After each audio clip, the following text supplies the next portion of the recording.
Pertama-tama saya mengucap syukur kepada Tuhan Yesus yang selalu setia menopang dan memampukan saya yang berdosa, yang terbatas untuk terus melayani Tuhan. Dan terima kasih kepada Bapak Gembala Sidang dan Ibu Gembala Sidang, Pastor Ishak dan Pastor Vivi yang sudah memberi saya kepercayaan yang besar untuk boleh menyampaikan kabar baik di tempat ini, Bapak Ibu Saudara. Bapak Ibu Saudara, saya sudah dimuridkan sama Pastor Ishak mungkin lebih dari 12 tahun sejak saya sekolah minggu. Jadi Bapak Gembala kita ini dulu juga guru sekolah minggu, ngajarin saya di Babatan, duduknya di sini Bapak Ibu Saudara, saya ingat sekali. Lalu saya terhilang, lalu kita ketemu di Facebook Bapak Ibu Saudara, dan beliau mengajak saya untuk melayani di Abetsam. Kemudian Pastor Ishak juga memberi kepercayaan kepada saya, pada akhirnya menjadi ketua Abetsam, dan hari ini ketua Abetsam sudah diganti oleh Brian Alvaro, anak dari Bapak Ibu Suci, Bapak Ibu Wahyudi, maaf Su, ya. Kemudian tahun ini saya diangkat jadi youth pastor, saya fokus untuk pengembalaan di anak-anak muda supaya pelayanan kita berkembang lebih baik lagi, memuliakan Tuhan sesuai dalam bidangnya, Bapak Ibu Saudara. Tidak lama Bapak Ibu Saudara, firman Tuhan sore hari ini, siang hari ini maaf, judulnya berbeda dengan judul firman Tuhan di bulan ini, sedikit berbeda, spesial, yaitu lebih dari janji-janji. Mungkin multimedia bisa bantu, lebih dari janji-janji. Bapak Ibu Saudara, sepanjang kita jadi orang Kristen, kita itu sering sekali mendengar, dan ini sangat benar Alkitab mencatat, bahwa Allah yang kita sembah itu Allah yang memberkati. Yes, betul. Allah yang kita sembah itu Allah yang sanggup memulihkan, Allah yang sanggup menyembuhkan, Allah yang sanggup bahkan mengadakan mujizat sampai hari ini. Dan hari ini kita ada di gereja yang mempercayai bahwa mujizat masih terjadi sampai detik ini. Kita percayakan hal itu. Tetapi Bapak Ibu Saudara, waktu kita dengar firman Tuhan, janji-janji firman Tuhan di dalam Alkitab, loh katanya Allah kok memberkati, katanya Allah sanggup menyembuhkan, katanya Allah sanggup ngasih terobosan dalam keluargaku. Tetapi kenapa waktu kita melihat keadaan hidup kita saat ini Bapak Ibu Saudara, mungkin Bapak Ibu Saudara datang dengan keluarga, membawa pergumulan Bapak Ibu Saudara termasuk saya juga, kok rasanya tidak sebanding ya sama yang firman Tuhan katakan. Kok berbeda ya janji Tuhan yang ada di Alkitab dengan kenyataan hidup kita. Kok mamaku masih sakit, tidak sembuh-sembuh. Kok dari dulu ada masalah finansial, tidak kelar-kelar. Apakah firman Tuhan ini bohong? Dan bagaimana kebenarannya? Hari ini kita akan menemukan jawabannya Bapak Ibu Saudara. Kenapa kok janji Tuhan yang sering kali kita dengar berbeda dengan kenyataan hidup kita. Dan kiranya boleh menguatkan dan meneguhkan iman setiap kita. Firman Tuhan kita bacaan hari ini ada di dalam Matius 11 ayat 2 sampai 6 dan ayat 11. Sudah saya tulis di PPT Bapak Ibu Saudara, kita bisa melihat di sini. Saya akan baca ayat yang warna kuning, Bapak Ibu Saudara baca ayat yang putih, begitu seterusnya. Lalu nanti ayat 11 kita baca bersama-sama. Demikian bunyi firman Tuhan, di dalam penjara Yohanes Pembaptis mendengar tentang pekerjaan Kristus. Ayat 3 Bapak Ibu, 2, 3. Lalu menyuruh murid-muridnya bertanya kepadanya, engkaukah yang akan datang atau haruskah kami menantikan orang lain? Ayat 4, Yesus menjawab, mereka pergilah dan katakanlah kepada Yohanes apa yang kamu dengar dan kamu lihat. 5 Bapak Ibu, 2, 3. Orang buta melihat, orang lumpuh berjalan, orang kusta menjadi tahir, orang tuli mendengar, orang mati dibangkitkan, dan kepada orang miskin diberitakan kabar baik. Dan berbahagialah orang yang tidak menjadi kecewa dan menolak aku. Lalu ayat 7, 8, 9, 10 kita lompati, karena itu hanya berbicara tentang Yohanes Pembaptis, seorang nabi, dia dipuji oleh Tuhan. Lalu ayat 11 Bapak Ibu Saudara, ini adalah kuncinya Bapak Ibu Saudara. Kita baca bersama-sama next. Aku berkata kepadamu, sesungguhnya di antara mereka yang dilahirkan oleh perempuan tidak pernah tampil seorang yang lebih besar daripada Yohanes Pembaptis. Namun yang terkecil dalam kerajaan sorga lebih besar daripadanya. Amin. Ini yang jadi landasan firman Tuhan hari ini Bapak Ibu Saudara. Kita akan memulai dengan hal ini Bapak Ibu Saudara. Siapa sih Yohanes Pembaptis ini? Siapa Yohanes Pembaptis? Yang pertama, Yohanes Pembaptis itu adalah sepupu Yesus, Bapak Ibu Saudara. Waktu Maria mengandung dari Roh Kudus, 6 bulan sebelumnya, Zakaria bertemu juga dengan malaikat Tuhan. Elizabeth kan sepupunya Maria, Bapak Ibu Saudara. Lalu 6 bulan sebelumnya Elizabeth juga mengandung seorang anak yang bernama Yohanes Pembaptis. Jadi selisih umurnya Yesus dan Yohanes Pembaptis 6 bulan. Tetapi Yohanes lahir duluan karena Alkitab mencatat dia harus lahir duluan dan menyiapkan jalan bagi seorang Mesias. Jadi Yohanes Pembaptis ini adalah sepupunya Yesus, Bapak Ibu Saudara. Lalu siapa sih Yohanes Pembaptis ini? Yohanes Pembaptis adalah nabi yang terakhir di dalam perjanjian lama. Nabi terakhir waktu itu adalah Nabi Maleaki, ya Bapak Ibu Saudara. Lalu kita juga diajar ya di gereja ini, dikatakan di tengah-tengah Alkitab perjanjian lama dan perjanjian baru, itu ada kertas kosong, itu menggambarkan, melambangkan bahwa Allah tidak berfirman selama 400 tahun. Terakhir Nabi Maleaki. Lalu muncullah Nabi Yohanes Pembaptis sebelum Yesus datang, sebelum Mesias datang. Jadi Yohanes ini adalah nabi yang terakhir dalam perjanjian lama. Lalu Bapak Ibu Saudara, siapa Yohanes Pembaptis? Di dalam Matius 3 ayat 1 sampai 4 mencatat begini tentang Yohanes Pembaptis. Pada waktu itu tampillah Yohanes Pembaptis di padang gurun Yudea dan memberitakan, bertobatlah sebab kerajaan sorga sudah dekat. Sesungguhnya dialah yang dimaksudkan Nabi Yesaya ketika ia berkata, ada suara orang yang berseru-seru di padang gurun.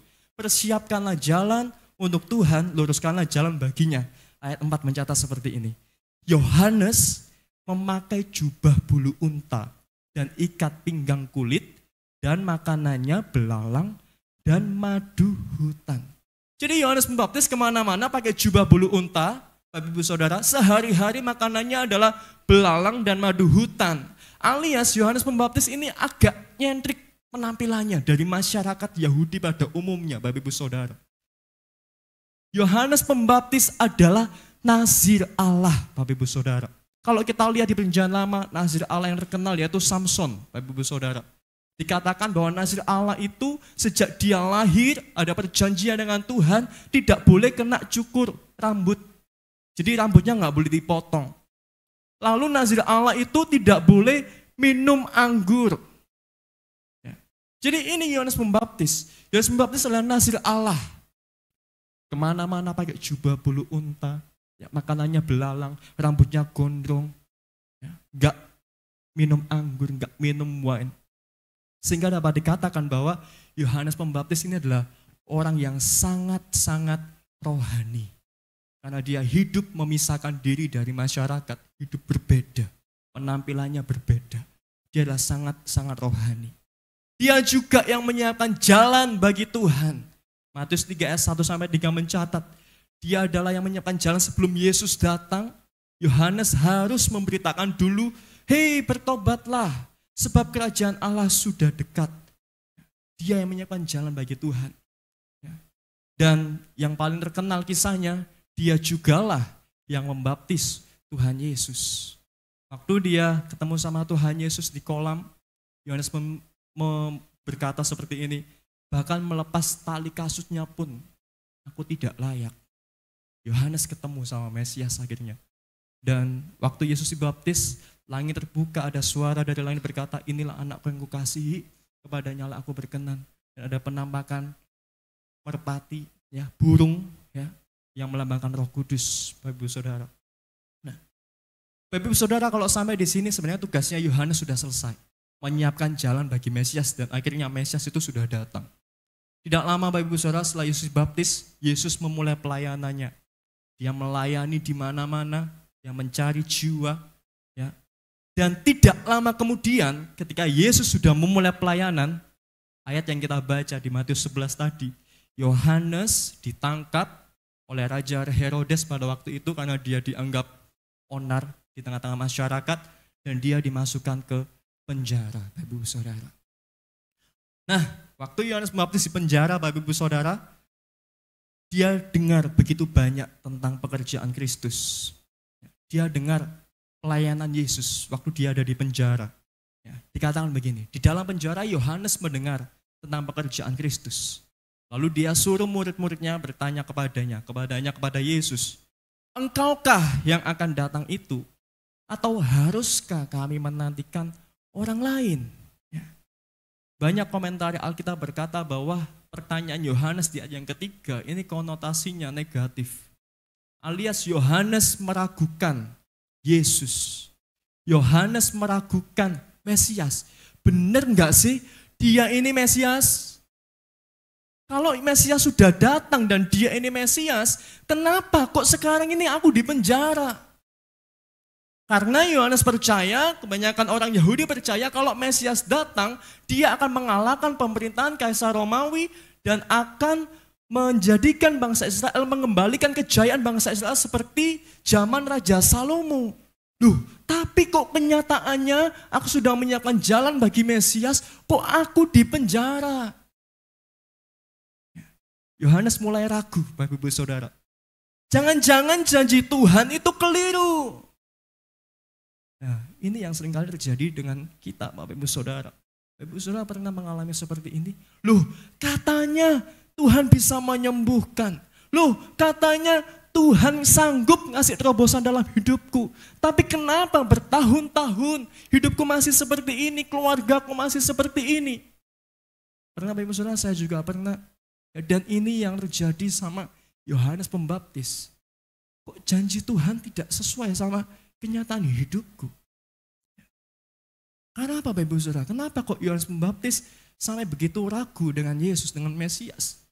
Karena Bapak Ibu, Yohanes Pembaptis tadi itu sudah mendedikasikan seluruh hidupnya kepada Allah. Dia memisahkan diri, sudah jaga, berpegang pada hukum Taurat, nggak menjauhi wine, menjauhi cukur rambut, dia kemana-mana gondrong khotbah. Lalu Bapak Ibu Saudara, kenapa kok aku sekarang di penjara? Mungkin Bapak Ibu Saudara di antara kita juga pernah seperti ini. Aku sudah ikut doa pagi setiap hari, doa puasa, rally doa setiap Jumat. Ikut kaum wanita, minggu tidak pernah bolos, aku sudah pelayanan bertahun-tahun. Tetapi kenapa kok kenyataan hidupku seperti ini? Jangan-jangan firman Tuhan ini bohong. Jangan-jangan janji Tuhan ini bohong. Ini yang terjadi pada Yohanes Pembaptis. Dan mungkin pernah terjadi dalam hidup setiap kita. Bapak Ibu Saudara, ada sebuah cerita, suatu kali ada seorang suami istri, dia baru pindah di pemukiman yang baru, di komplek yang baru. Lalu di hari pertama seperti biasa mereka melakukan aktivitas, suaminya mau berangkat kerja dan istrinya seperti biasa menyiapkan sarapan, kopi untuk suaminya, Bapak Ibu Saudara. Lalu waktu mereka ada di dapur pagi-pagi, lalu si istri ini bicara sama suaminya waktu dia ngeliat jendela. Papa, lihat entah ke jendela sana. Jemurannya tetangga itu loh Pak, kok masih kotor ya? Kayaknya nggak saya nyuci deh, jemuran masih kotor kok sudah dijemur pakaiannya. Lalu suaminya cuman diam saja dan tersenyum lalu tetap menyeduh kopi Bapak Ibu Saudara. Lalu keesokan harinya Bapak Ibu Saudara, kembali lagi seperti aktivitas biasanya, sang istri ini melihat lagi ke sana dan dia sambil ketawa ngomong kepada suaminya, Pak lihat enggak, ancene tetangga kita nggak bisa nyuci deh. Jemuran masih kotor kok udah dijemur. Keesokan harinya berulang seperti itu Bapak Ibu Saudara. Sampai dia juga ngomong, Pak kayak kita perlu deh ngadain kursus buat tetangga kita supaya dia bisa jemur dengan baik. Lalu di hari Minggu Bapak Ibu Saudara, sang istri ini lagi masak, suaminya libur kerja, dan dia ngeliat ke jendela. Sang istri ini tiba-tiba teriak, manggil suaminya. Pak, sini ta. Lihatin, tetangga kita akhirnya bisa nyuci, Pak. Jemurannya sudah bersih. Lalu sang suami itu cuman ketawa dan dia ngomong sama istrinya, Ma, ternyata selama ini bukan jemurannya yang kotor, bukan tetangga kita nggak bisa nyuci, tetapi jendela kita yang kotor. Bapak Ibu Saudara, mungkin seperti sang istri ini, Bapak Ibu Saudara. Jangan-jangan bukan tentang apa yang Tuhan beri dalam hidup kita, tetapi cara pandang kita, Bapak Ibu Saudara. Kita terlalu fokus pada hal-hal yang kotor, hal-hal yang negatif, hal-hal yang kekhawatiran, hal ketakutan, sehingga kita nggak bisa melihat apa yang sudah Tuhan berikan, yang sudah Tuhan sediakan dengan baik dan sempurna dalam hidup setiap kita. Jangan-jangan bukan tentang apa yang Tuhan beri, tetapi cara kita memandang dalam kehidupan ini, Bapak Ibu Saudara. Saya tulis di situ. Nah, ditambah Bapak Ibu Saudara, Di Lukas 7 ayat 33 sampai 34, Yesus itu mengkonfirmasi. Pantesan kok Yohanes ini ragu sama Yesus. Yesus sendiri berkata seperti ini Bapak Ibu Saudara. Karena Yohanes Pembaptis datang, ia tidak makan roti dan tidak minum anggur. Dan kamu berkata ia kerasukan setan. Kemudian anak manusia datang, ia makan dan minum.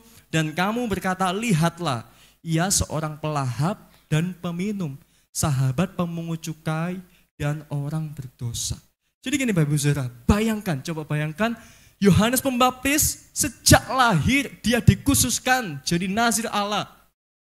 Dia kemana-mana rambutnya gondrong pakai jubah bulu unta, makanannya sehari-hari belalang, dia menjauhi wine, dia nggak potong rambut dan dia teriak-teriak bertobatlah hei semuanya sebab kerajaan Allah sudah dekat.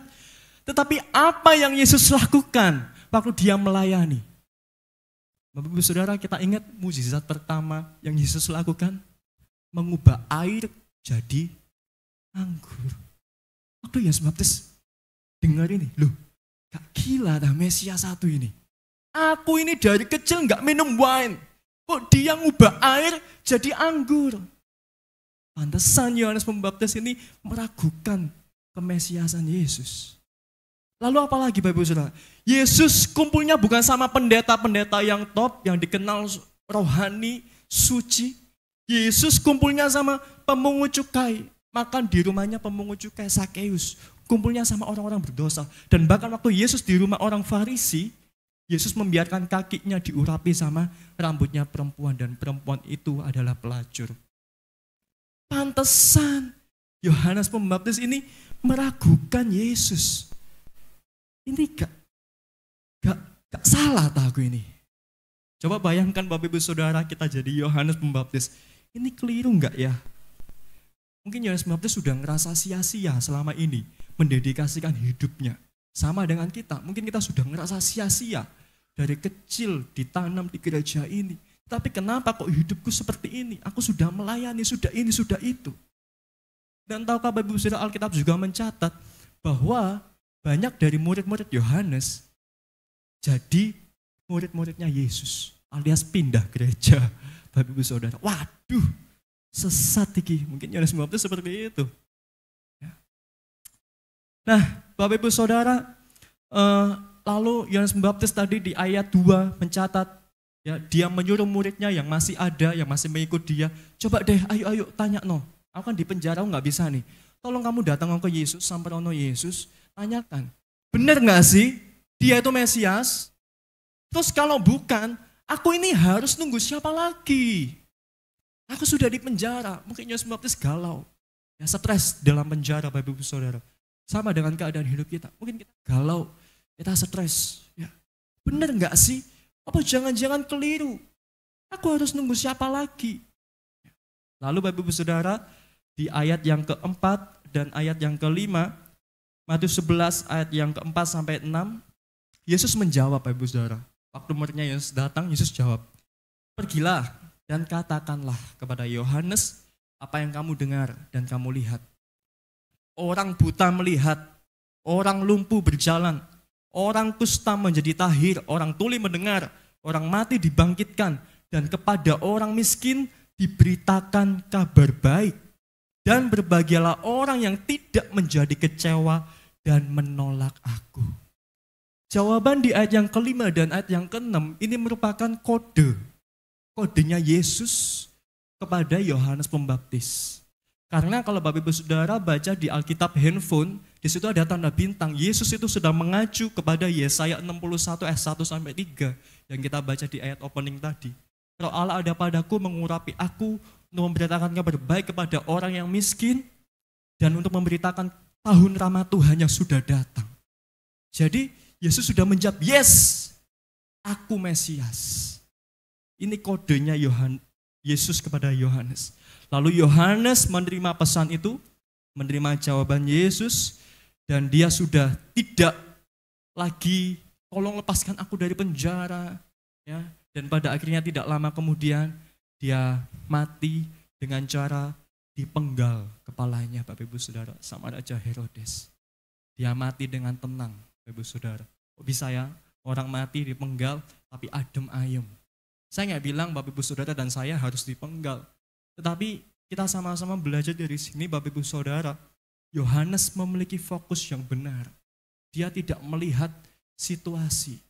Sama dengan kita, hari ini kalau kita memiliki fokus yang benar, cara pandang yang benar Bapak Ibu Saudara, maka kita akan tenang. Maka kita tidak akan takut, maka kita akan tetap kuat di dalam Tuhan.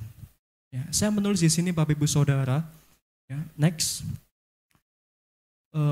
When your focus is right, ketika fokus kita benar, ya, our identity is clarified. Identitas kita jelas. Our problem diminish. Masalah kita jadi kelihatan kecil ketika fokus kita benar. Our joy is complete. Sukacita kita menjadi penuh, utuh. Our destiny is secure. Masa depan kita terjamin ketika kita memiliki fokus yang benar.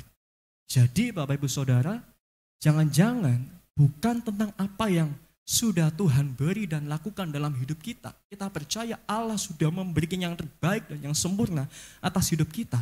Tetapi kadang-kadang kacamata kita ini yang keliru, yang salah.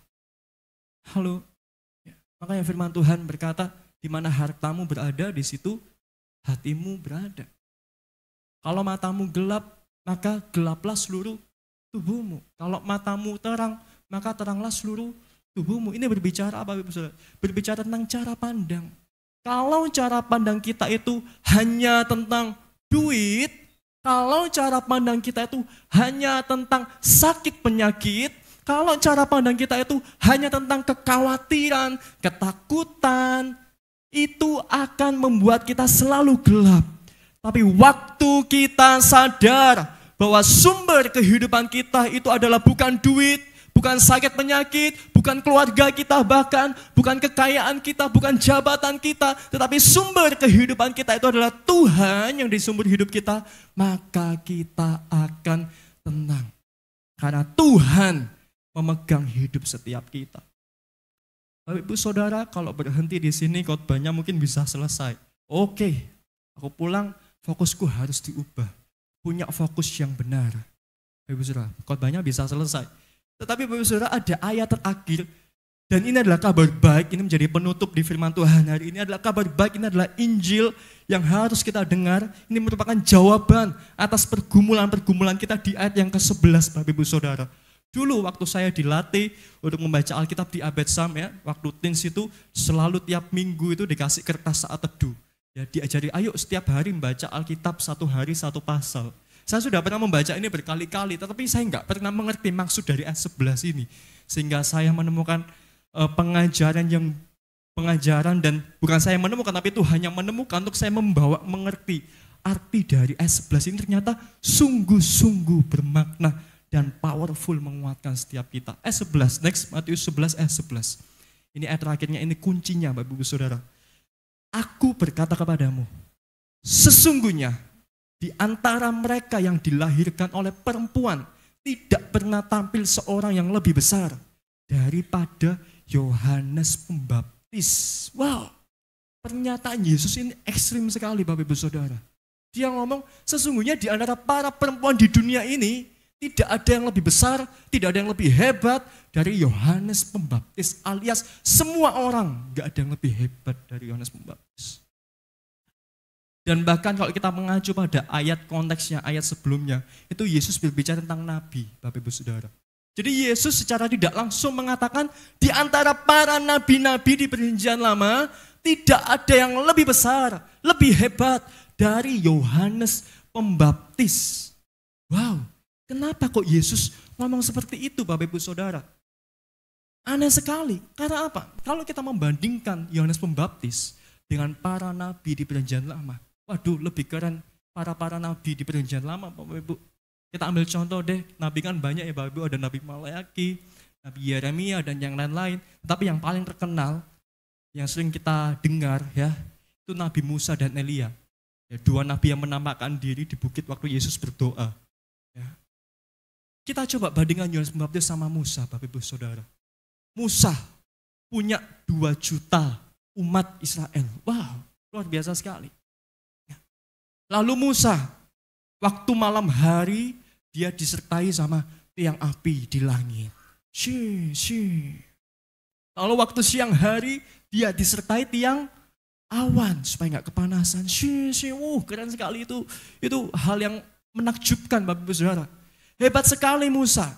Bahkan Musa dihormati 3 agama besar di dunia ini, Kristen, Islam, dan Yudaisme. Keren sekali Nabi Musa. Tongkatnya Nabi Musa dicelupkan di Sungai Nil jadi darah airnya. Wow, luar biasa Bapak Ibu.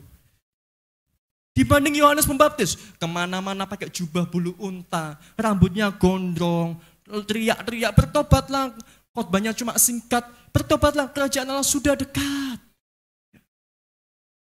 Keren mana Bapak Ibu? Keren Musa kalau kita lihat secara mata kita. Bahkan Musa dipercaya Tuhan untuk menerima hukum Taurat. Bapak Ibu Saudara, luar biasa sekali. Ya, tetapi sayang akhir hidupnya Musa, dia tidak masuk ke tanah perjanjian. Ya, dia mengambil otoritas Tuhan, tetapi Tuhan berkata kepada dia, sudah wis kamu istirahat, enggak usah masuk di tanah perjanjian, kamu tak kuburkan. Hebat mana? Musa, Bapak Ibu Saudara, secara mata. Lalu Nabi Elia, Nabi yang kedua kita bandingkan Bapak Ibu Saudara, Yohanes Pembaptis. Elia doa supaya hujan tidak turun. 3,5 tahun hujan beneran tidak turun Bapak Ibu Saudara. Mungkin doa-doa, pendoa-pendoa syafaat di seluruh dunia di gereja-gereja ingin mendamba-dambakan seperti Elia. Doanya berkuasa, enggak turun hujan, hujannya enggak turun. Lalu dia doa lagi, hujan itu turun tepat setelah 3,5 tahun. Luar biasa. Orang mati dibangkitkan. Elia, Bapak Ibu Saudara. Bahkan dia menyembuhkan. Dia mengadakan mujizat orang kusta. Bisa sembuh, Bapak Ibu Saudara. Dibanding sama Yohanes Pembaptis. Kemana-mana pakai jubah bulu unta, rambutnya gondrong, teriak-teriak, bertobatlah kerajaan Allah sudah dekat. Bahkan Elia ini Bapak Ibu Saudara, kita mencatat dia melawan 450 pendeta Baal. Supaya api itu turun dari langit.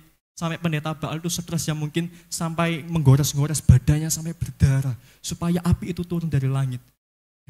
Elia bilang, ayo kalau bisa. Sekalian tuh di mesbah itu kasih ono air. Nanti sama api itu nanti akan dihanguskan. Airnya kalah sama api. Dan beneran terjadi Bapak Ibu Saudara, Elia. Api itu turun dari langit dan menghanguskan air itu jadi kalah sama api. Luar biasa. Nabi Elia, Bapak Ibu Saudara.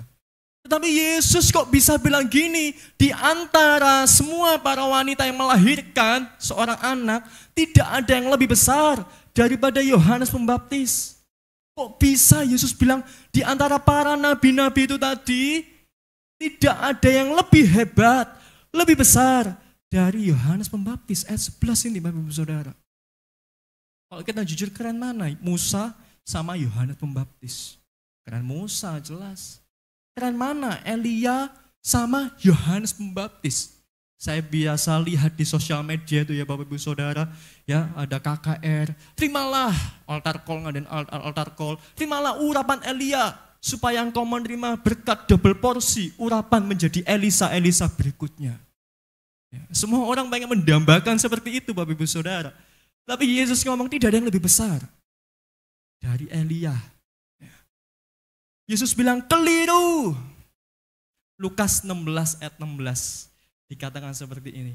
Lukas 16 ayat 16. Hukum Taurat dan kitab para nabi berlaku sampai kepada zaman Yohanes.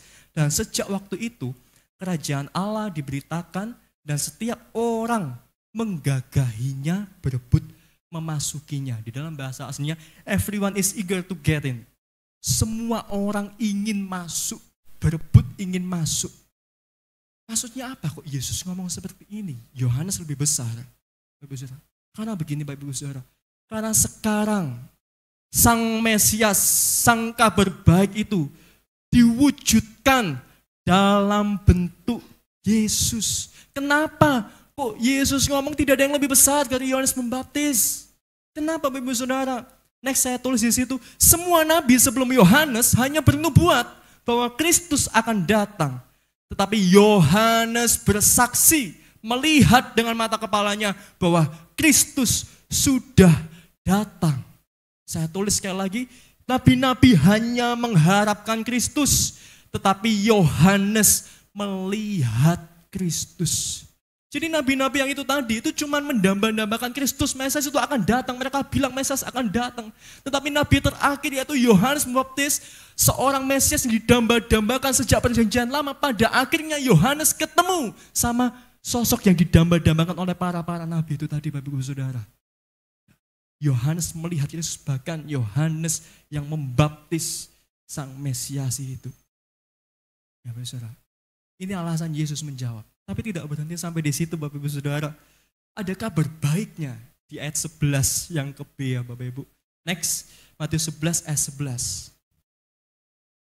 Nah, Yesus ngomong seperti ini. Sesungguhnya di antara mereka yang dilahirkan oleh perempuan tidak pernah tampil seorang yang lebih besar daripada Yohanes Pembaptis.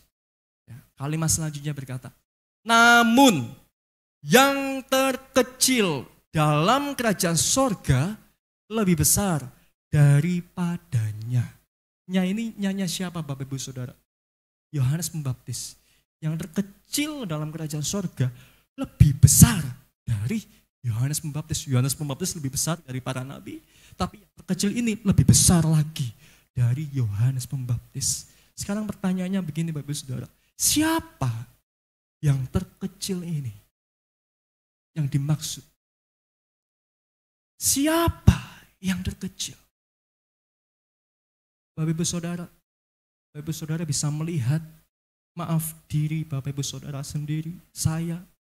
Bapak Ibu Saudara bisa melihat sebelah kanan kiri Bapak Ibu Saudara.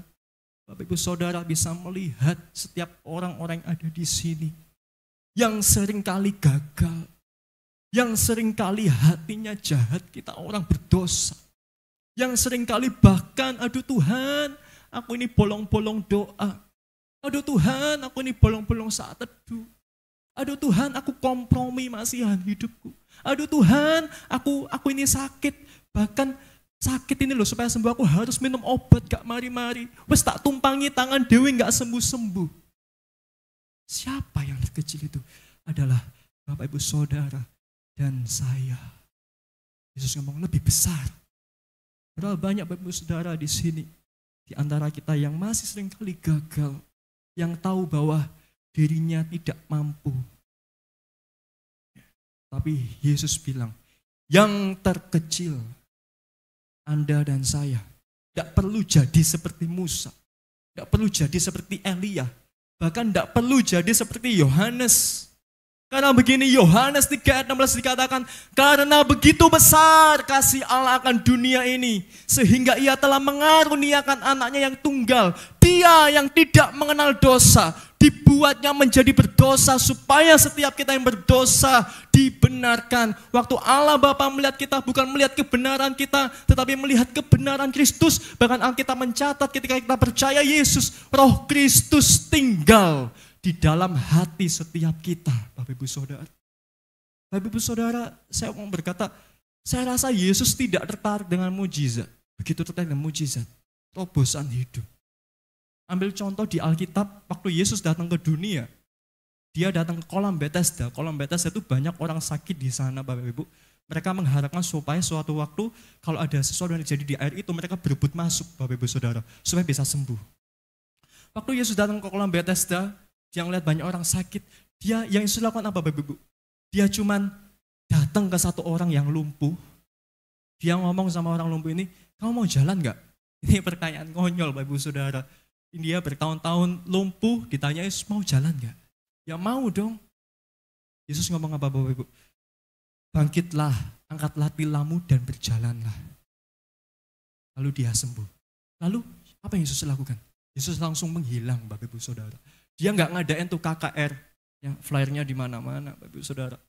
Dia cuma sembuhin satu orang, dia langsung pergi ngilang, Bapak Ibu Saudara. Kalau Yesus tertarik semua orang supaya sembuh, semua orang supaya mendapat terobosan, kenapa nggak semua orang yang di kolam Bethesda itu disembuhkan sama Yesus? Seringkali lupa Bapak Ibu Saudara bahwa mujizat itu bukan tujuan dari kekristenan, tetapi mujizat itu hanyalah signs, hanyalah tanda supaya orang itu percaya Yesus. Makanya kalau ada KKR kesembuhan Bapak Ibu Saudara, ya ada kesembuhan terjadi, nggak berhenti sampai di situ mujizat. Tapi pendetanya biasanya mengkhotbahkan Injil. Ya, banyak orang nggak percaya dipercaya Yesus. Jadi mujizat itu bukan tujuan kekristenan Bapak Ibu Saudara. Mujizat ini hanyalah tanda supaya orang kenal Yesus. Dan seharusnya Bapak Ibu Saudara, kalau kita sudah mengenal Kristus Tuhan yang benar, kita tidak perlu lagi mujizat. Karena kita sudah tahu Yesus. Dan mujizat cuma tanda. Tapi kalau kita minta mujizat, berdoa, apakah boleh? Boleh Bapak Ibu Saudara. Tetapi begini, kalau mujizat nggak terjadi, kesembuhan nggak terjadi, kita nggak perlu kecewa. Karena kita tahu esensi dari mujizat itu apa. Bapak Ibu Saudara. Dan bahkan mujizat itu tidak kekal, Bapak Ibu Saudara, fana. Yesus membangkitkan Lazarus dari kematian. Lalu tidak lama Lazarus juga mati. Yesus menyembuhkan orang buta, nggak lama orang mati. Orang buta itu tidak kekal, Bapak Ibu Saudara. Itu hal kecil. Tetapi Bapak Ibu Saudara, kita harus sadar. Yesus waktu menyembuhkan orang-orang sakit, dia cuma ngomong. Tahirlah dan menjadi sembuh. Orang itu sembuh. Berjalanlah dan angkatlah tilammu. Orang itu sembuh. Tetapi untuk membuat Roh Kudus, Roh Kristus tinggal di dalam hati setiap kita, Yesus nggak cuma ngomong, Bapak Ibu Saudara. Dia perlu naik memikul salib, di atas kayu salib dia mencucurkan darahnya bagi setiap kita, Bapak Ibu Saudara. Dia jadi korban, pengganti bagi setiap kita. Supaya Roh Kristus tinggal dalam hidup kita. Ini adalah mujizat yang terbesar, Bapak Ibu Saudara. Bagaimana mungkin roh yang kudus, roh yang mulia bisa tinggal di dalam hati orang percaya yang seringkali kita masih jahat. Ini adalah mujizat terbesar, Bapak Ibu Saudara. Bapak Ibu Saudara, mungkin sekarang Yohanes Pembaptis melihat Kristus. Kita mungkin tidak melihat Kristus.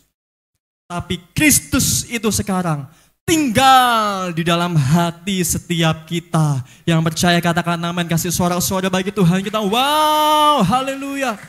This is the gospel, Bapak Ibu Saudara. Makanya kekristenan itu seringkali Bapak Gembala senior, kami memanggilnya engkong Gembala. Ya. Beliau berkata, kekristenan itu bukan agama. Harus mengikuti tokoh, terus kita ikutin, kita teladanin. Kekristenan itu konsepnya betul-betul berbeda dengan agama. Tetapi kekristenan itu Alkitab berkata, Kristus yang adalah hidupmu. Kristus itu tinggal, tidak kamu ikutin. Kristus itu tinggal, sudah tinggal di dalam hati setiap kita. Bapak Saudara.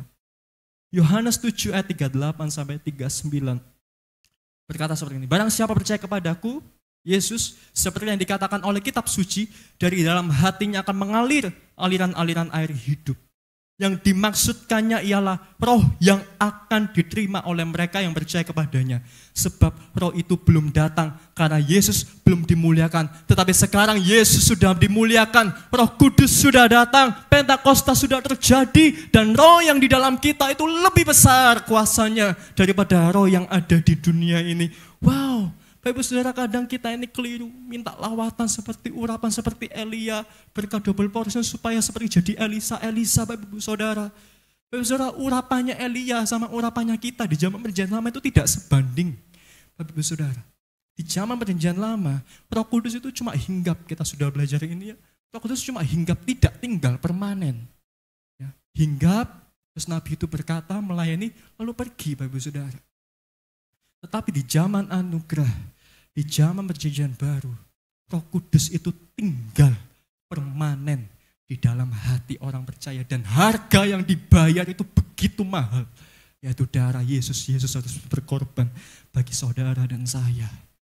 Bapak Ibu Saudara, saya undang pemain musik UL Singin maju ke depan.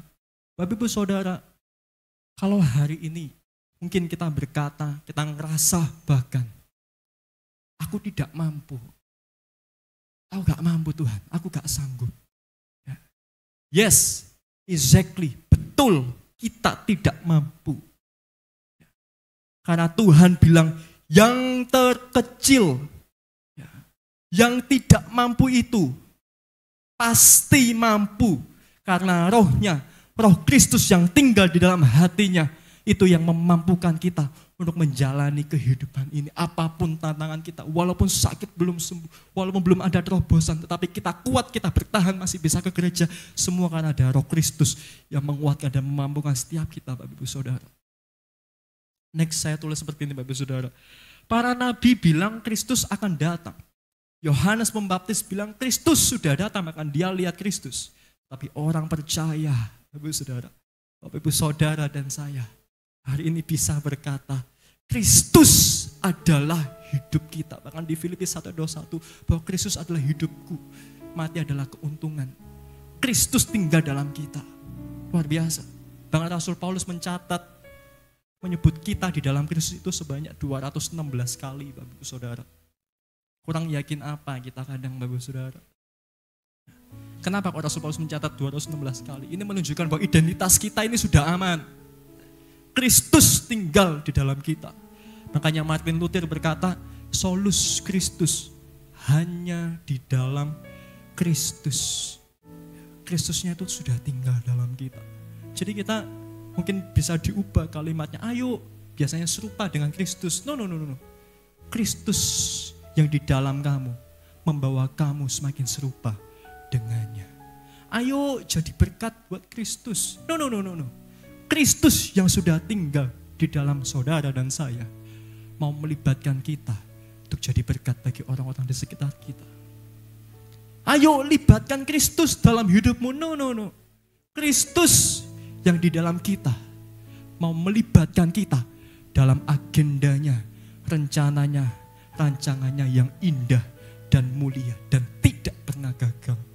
Wow, berbeda ya Bapak Ibu Saudara. Ada ayat terakhir yang menutup khotbah hari ini di 2 Petrus 1 ayat 3 Bapak Ibu Saudara. Tapi sebelum itu saya mau bicara, mungkin ada yang bilang di tempat ini, aduh susah ya kayaknya bersyukur. Susah ya bersyukur. Bapak Ibu Saudara, saya yakin, saya percaya setiap kita memiliki pergumulan dalam keluarga kita, Bapak Ibu Saudara. Bapak Ibu Saudara, akhir-akhir ini adalah hari yang berat buat saya. Waktu saya di titik terendah dalam kehidupan saya lihat salib Kristus, Bapak Ibu Saudara. Saya merenungkan salib Kristus. Aduh Tuhan, iya ya, sorry. Kenapa kok aku takut harus mundur? Ya, aku lupa kalau masalah terbesarku yaitu dosa, yaitu mati, sudah Engkau selesaikan bagi aku. Aduh Tuhan, terima kasih. Bahkan kalaupun aku harus mati, aku gak masuk neraka, tapi aku masuk surga karena Kau sudah menjamin hidupku. Bapak Saudara, masalah terbesar kita, dosa, kematian, yang gak mungkin bisa kita selesaikan, itu sudah Tuhan sediakan, selesaikan bagi setiap kita. Masalah duit, masalah bank, masalah hutang, masalah sakit penyakit, masalah sudah mendoakan bertahun-tahun untuk anggota keluarga kita supaya bertobat. Kita bergumul, masa tidak bisa Tuhan selesaikan? Kalaupun belum bisa Tuhan selesaikan, kita bersyukur Bapak Ibu Saudara. Karena masalah-masalah itu jadi kelihatan kecil kalau kita merenungkan salib Kristus. Apa yang Kristus sudah berikan, sediakan dengan begitu sempurna dan baik dalam hidup setiap kita. No problem. Bapak Ibu Saudara. Ayat terakhir ya Bapak Ibu Saudara di 2 Petrus 1 ayat 3. Dikatakan begini, Yesus mempunyai kuasa Allah. Dan kuasanya telah memberikan kepada kita segala sesuatu yang kita butuhkan untuk hidup dan melayani Allah. Kita memilikinya karena kita mengenalnya. Yesus telah memanggil kita oleh kemuliaan dan kebaikannya. Bapak Ibu Saudara, kita yang di dalam Kristus, kuasanya itu sudah tinggal dalam hidup setiap kita. Dia sudah memberikan segala sesuatu. Dia bukan hanya janji menyertai, memberkati, tetapi dia berkata bahwa pribadinya, dia bukan hanya memberi sesuatu yang ada daripadanya, tetapi dia memberikan dirinya, pribadinya, mati dan tinggal di dalam hati setiap kita. Kita sudah punya segala sesuatu Bapak Ibu Saudara sesungguhnya. Bapak Ibu Saudara butuh apa dalam hidup? Hari ini firman Tuhan mengingatkan, kuasanya dalam kita. Hari ini Bapak Ibu Saudara butuh apa dalam melayani Tuhan? Kuasanya sudah tinggal dalam hidup setiap kita. Bapak Ibu Saudara, mungkin kita sudah bergumul, pengen ada revival dalam keluarga kita, dalam finansial kita, ya, dalam pertemanan kita, dalam keluarga besar kita. Hari ini firman Tuhan mengatakan, Andalah, Bapak Ibu Saudara dan sayalah yang membawa lawatan itu, revival itu. Karena Kristus di dalam kita. Amin. Katakan sama-sama, Kristus di dalam saya. Kristus di dalam saya. Puji Tuhan, berikan kemuliaan buat Tuhan kita. Saya undang kita semua sama-sama bagi berdiri. Kita pujikan pujian ini Bapak Ibu Saudara, kita datang dalam hadirat Tuhan lebih lagi. Katakan, ku hidup karena anugerah-Mu. Tiada satu pun dapat ku banggakan, semua karena cinta-Mu. Ini hidupku Tuhan, ini hidupku, pimpin jalanku. Yesus pegang erat tanganku, ku tak dapat hidup di luar kasih-Mu, Bapa.